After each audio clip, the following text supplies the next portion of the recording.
My parents gave me a loan to start my business, then they took it all back. I've always known what I wanted. Ever since I was young, I dreamed of running my own business, something that was mine, not a corporate job where I was just another face in the crowd, not a desk job where I spent my days counting the hours. No, I wanted something real, something I could build, something I could be proud of. But I didn't have the money. I didn't have the connections or the resources. So, like many people in my position, I turned to my parents. They had always been supportive in their own way, even if it wasn't always the most traditional kind of support. When I told them about my plan to start a business, I expected them to be hesitant, maybe even tell me to wait a few years, save some more money, get a real job first. But instead, they surprised me. "We'll help you," my dad said one evening, his voice steady as he leaned back in his chair, his fingers tapping the table. "We'll give you the money to start, a loan, of course. You'll pay us back when it works out." My mom didn't say much. She just nodded, giving her silent approval as always. It wasn't much. Only $25,000? Enough to cover the initial costs of setting up my business, buying inventory, getting the first few months of operation rolling. It wasn't a huge amount, but it was all I needed to get started. I knew I could make it work. I had to. There was no other option. I told them I'd pay them back within 2 years, no problem. I would make it work. I believed in my idea, I believed in my vision, and I believed that if I just put in the work, I could make something of it. So I accepted the loan. The first few months were brutal. I worked late nights, juggling everything: marketing, product development, customer service, and a million other details that came with starting a business from the ground up. I hardly slept, but I was driven. I had no choice but to succeed. My parents' money was riding on it, and so was my future.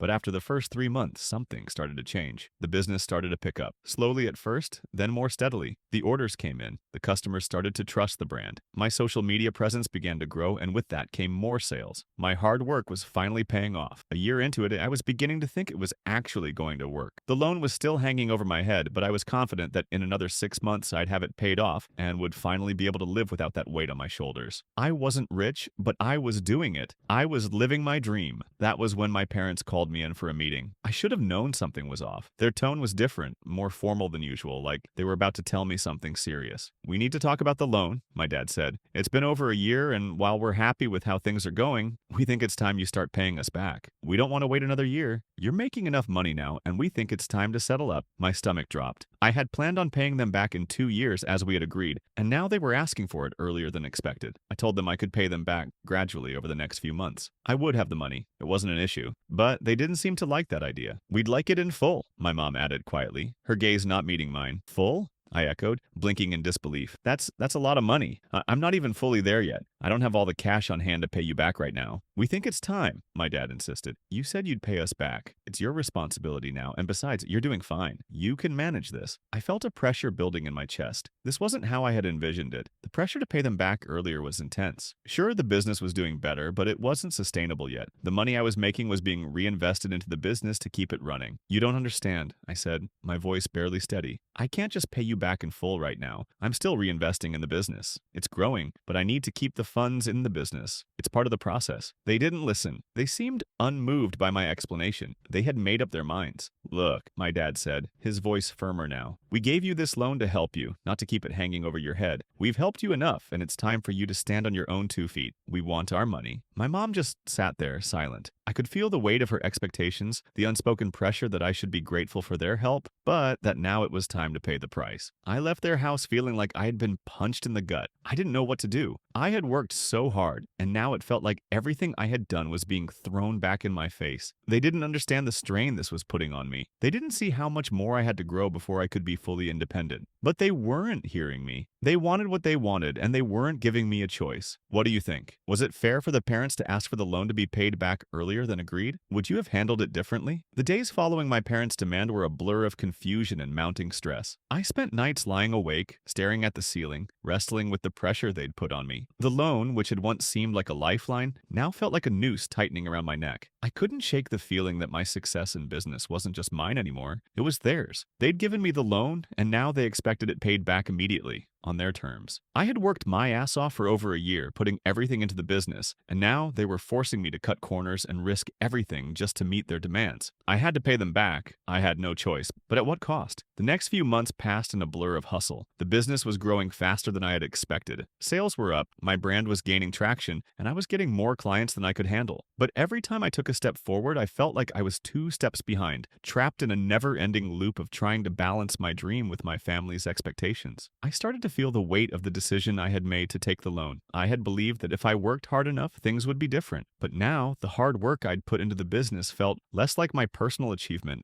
and more like an obligation to pay off a debt that was growing faster than the business could keep up with. I told my parents that I could pay them back gradually, that I would make it work, but they didn't like that answer. They didn't want gradual, they wanted it now. Every phone call, every conversation with them revolved around the loan. Every time I tried to talk about my business or future plans, they would bring it back to the money. The pressure started to chip away at me. I was no longer just a business owner, I was a daughter who owed a debt. One night, while I was working late, I received an email notification from my bank. I clicked on it, expecting another notification about a payment I had made to suppliers. Instead, it was a notice about my credit line. The amount I had available was rapidly diminishing. The loans I'd taken to help fund the business had almost eaten up my savings. I knew I had to take action. I wasn't about to let my business fail just because my parents had no understanding of what running a business really entailed. I had to protect it, even if it meant doing what I hadn't wanted to do. I needed to borrow from someone else. I called my accountant the next day and explained everything. She suggested a business line of credit, something I hadn't considered. I was hesitant, but it was either that or let the business crash and burn under the weight of my parents' expectations. The more I thought about it, the more it made sense. I needed to separate my personal finances from my business. I had to stop relying on my parents and stand on my own. That evening, I called my parents again. This time, I was ready. I need to take out a line of credit for the business, I said, trying to keep my voice calm. I'm not going to pay you back right now. The business needs this money to survive. My mom immediately started with her disappointment. You promised you would pay us back. You don't need any more loans. We've helped you enough already. I'm doing this for the business, Mom, I said, my voice steady. If I don't take this step, I'm going to lose everything. This isn't just about me anymore. It's about the future of the business. There was a pause on the other end of the line. I could hear her sigh, the weight of the situation sinking in. I don't like it, she said finally, but if it's what you need to do, I need this, Mom,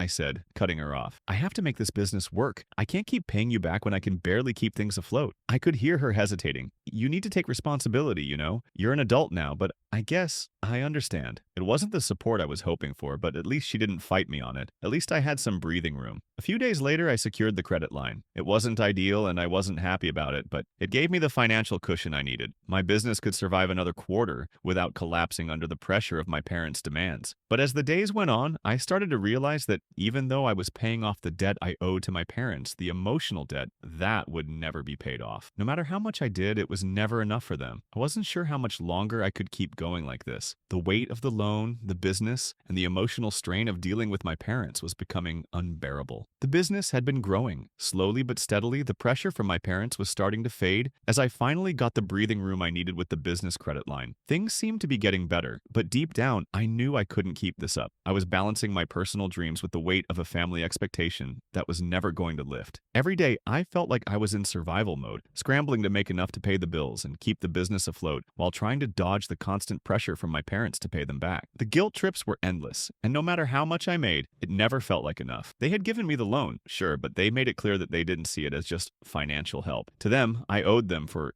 everything they'd done. One evening, my dad called again. I saw his name pop up on my phone, and I immediately felt the familiar pit in my stomach. He didn't call just to chat. He called when he wanted something. Hey, kiddo, we need to talk. I sighed. What's going on? I've been thinking, he said, dragging the words out. You know, the business is doing well. I think it's time you start making those payments back. Don't want to leave us hanging forever. I bristled. It felt like he was squeezing me from both sides. He was happy I had this success, but the moment I made progress, he wanted his money. I've told you already, Dad. I'm not paying you back right now. I'm reinvesting into the business. He didn't like that. Look, you've had plenty of time to build your business, and I know it's hard, but I think you can afford to pay us back. You can't just keep delaying it. I felt my chest tighten. I wasn't ready to fight him again, but I couldn't back down either. I can't keep running the business like this. I said, my voice sharp. I'm juggling everything, and I need to focus on the future, not constantly having to give you updates about your money. You think I don't know how hard it is? He snapped, his voice rising. We've sacrificed so much for you to get where you are. The least you can do is give us back what we gave you. I let out a long breath, trying to stay calm. I will pay you back, but I'm not rushing it, and I'm not doing it while I'm trying to keep this business alive. There was a long pause. I could hear him muttering something under his breath, clearly frustrated. You don't get it, do you? We're your family. You've got to think about that. I knew that look. The family card. They loved pulling it out when they wanted something. No, Dad, I said firmly. I do get it. But you've been holding this over my head for too long. You've made it feel like my success is just for you. Well, it's mine. I built this. And I'm done feeling guilty. I hung up the phone before he could say anything else. It was time to make a change. I couldn't keep living like this, stuck between my dream and their expectations. I had already gone down the path of working with a business credit line, and I'd been paying it off, but the truth was, the money wasn't the issue anymore. It was about my future, and it was about my family respecting my choices. The next morning, I sat down with my lawyer and started drafting up a repayment plan for my parents. But it wasn't the one they wanted. It was a payment structure I could handle, a long-term plan that would allow me to continue growing my business without sacrificing my stability. I called my parents after that meeting, knowing they weren't going to like what I had to say. Mom, Dad, I said, trying to keep my voice steady. I've thought about it, and here's the plan. I'm not paying you back immediately, and I'm not doing it the way you think I should. I'm going to pay you back in installments over time. I've worked hard for this business, and it's time I do it on my terms. There was silence on the other end, and for a moment, I thought I'd lost them. But then my dad spoke. You're really doing this, aren't you? I nodded, even though he couldn't see me. Yes, I am. This is my business, my future. There was a pause, then a sigh. All right, he said finally. I guess we'll have to accept that. Just make sure you don't forget where you came from. I won't, I said. But I have to move forward. I hung up, and for the first time in a long while, I felt a weight lift off my shoulders. I wasn't going to sacrifice my dreams for anyone, not even my family.